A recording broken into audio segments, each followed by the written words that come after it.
प्रिय मित्र, आइए हम इफिसियों 2:13 पर मनन करें।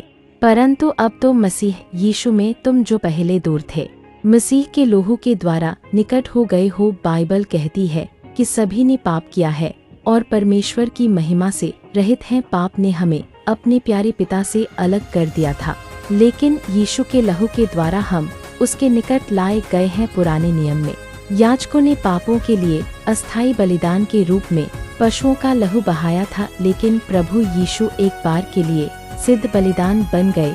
उसने क्रूस पर अपना बहुमूल्य लहू बहाकर सभी पापों को धो डाला और हमें परमेश्वर से मिला दिया। इब्रानियों 10:19 कहता है कि अब हमें यीशु के लहू के द्वारा परम पवित्र स्थान में प्रवेश करने का विश्वास है। उस लहू के द्वारा परमेश्वर और मनुष्य के बीच शांति स्थापित हुई, अलगाव की दीवार टूट गई और हम उसके अनुग्रह की संतान बन गए। एक बार हमारे अपने परिवार में हमने इस परिवर्तनकारी शक्ति का अनुभव किया। जब मेरी माँ कैंसर से पीड़ित हुईं, तो हमारा दिल टूट गया। मेरे पिता बोझिल और असहाय कई वर्षों तक उनके साथ अस्पताल में रहे। एक दिन वे गिरजाघर में गए और अपना हृदय यीशु को समर्पित कर दिया। उन्होंने घुटने टेक कर प्रार्थना की, प्रभु मुझे क्षमा करे और मेरी पत्नी को स्वस्थ करे। मेरी माँ, जो वर्षों से उनके उद्धार के लिए प्रार्थना कर रही थी, उसे परमेश्वर के सामने रोते हुए देखा। उनका हृदय आनंद से भर गया और उन्होंने कहा, यह मेरे जीवन का सबसे खुशी का दिन है।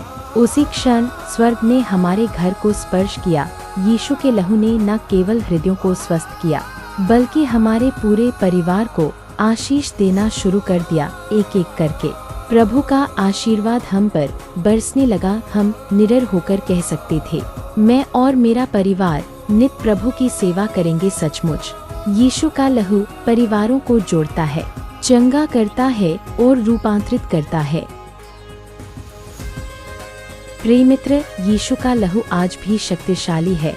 उसके लहू के बिना पापों की क्षमा नहीं है। इब्रानियों 9:22 पूर्णविराम। बहुत से लोग अतीत के अपराध बोध, पीड़ा और शर्मिंदगी के साथ जीते हैं, परंतु एक यूहन्ना 1:7 कहता है, यीशु मसीह का लहू हमें सब पापों से शुद्ध करता है। मेरी चाची जब भी कोई प्रार्थना के लिए आती थी, तो गहरे विश्वास के साथ कहती थी, यीशु का लहू, यीशु का लहू। वह उनका अभिषेक करती थी और उनके लहू के द्वारा चंगाई की घोषणा करती थी। वही सामर्थ्य आपके लिए भी उपलब्ध है। क्या आप आज अपना हृदय परमेश्वर को समर्पित करेंगे? अनुग्रह के इस महान वरदान को नजरअंदाज न करें। मेरे पिता की तरह जिन्होंने अपना जीवन समर्पित कर दिया, आप भी निडर होकर परमेश्वर के सामने आ सकते हैं। वह आपसे प्रेम करता है और आपको क्षमा करने के लिए तत्पर है। यीशु का लहू आपकी असफलताओं से बेहतर बातें कहता है। उसके निकट आइए और शांति आपके हृदय को भर देगी।